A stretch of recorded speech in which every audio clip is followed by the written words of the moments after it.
Достар, сәлем. Бүгін осындай тұшпара дайындаймыз, яғни пельмени. Езілмейді, көріп тұрғандарыңыздай, мүлдем езілмейді. Қамырымыз заварной тесто болады.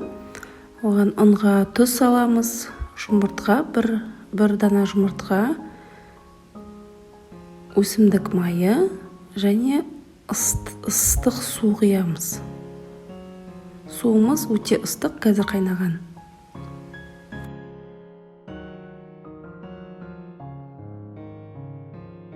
Суымыз ыстық болғандықтан алдымен осылай қасықпен болсын илеп аламыз. Кейін қолмен илейміз.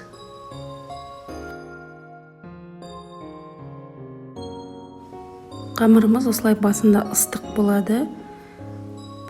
Қолымызды абайлап жаймен илейміз. Барлық мөлшерлемелерін описаниеда қалдыратын боламын.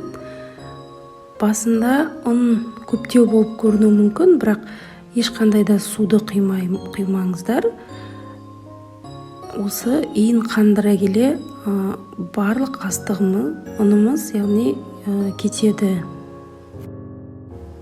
Бұл жерде бастысы иін қандыру. Бірнеше уақытымыз осы қамырдың иін қандыруға кетеді. Бірақ бұл ерекше болып шығады, ешқандай да езілмейді. Және бұл қамырмен еттің нанын да жаюға болады, және мантыға да осы қамырды пайдалануға болады.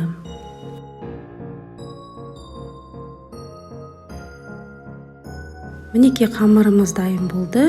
Енді салафанға салып, бөлме температурасына 10-15 минутқа қоямыз. Ал біз тұшпараның салмасын дайындаймыз. Оған бізге фарш керек, пияз, тұз және бұрыш. Барлығын жақсылап тұрып араластырып аламыз.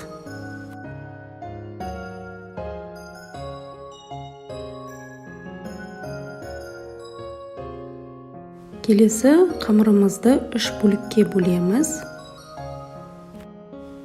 Бір бөлігін алып қалып, қалған екеуі сол салафанда сақтаймыз.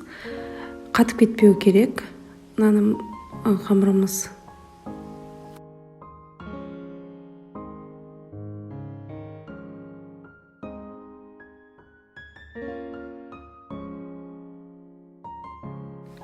Қамырымызды жұқа етіп жаямыз. Өте сондай жаюға да өте ыңғайлы қамыр.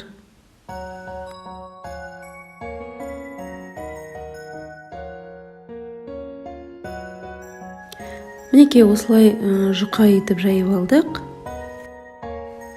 Дөңгелек арнайы формамен немесе фужер болсын, өзіңізге ыңғайлы диаметрде осылай бөліп аламыз барлығын. Қамырымыздың бетін міндетті түрде жауып қоямыз, себебі қамырымыз қатып кетпеу қажет. Енді тұшпараларымыздың формасына келтіріп жасаймыз. Фарш аламыз және жан-жағын түйіп шығамыз. Дәл видеодағыдай жақындатып көрсетіп тұрмын. Жан-жағын жауып, екі жағын біріктіріп, ортасы ашық қалады, сонда әдемі болып көрінеді. Мінеке, екіншісін де көрсетіп жатырмын. Жан-жағын қатты қысамыз.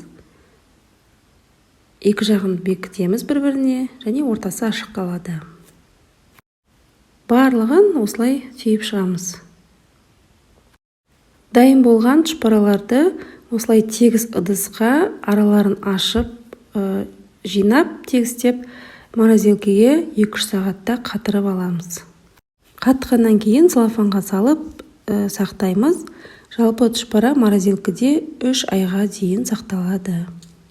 Мінеке, суға қайнатып піскендегі түрі осындай, ешқандай да езілген жоқ. Достар, егер видео ұнаса, мені қолдап, комментарий қалдырып, лайк басуды ұмытпаңыздар. Ас болсын.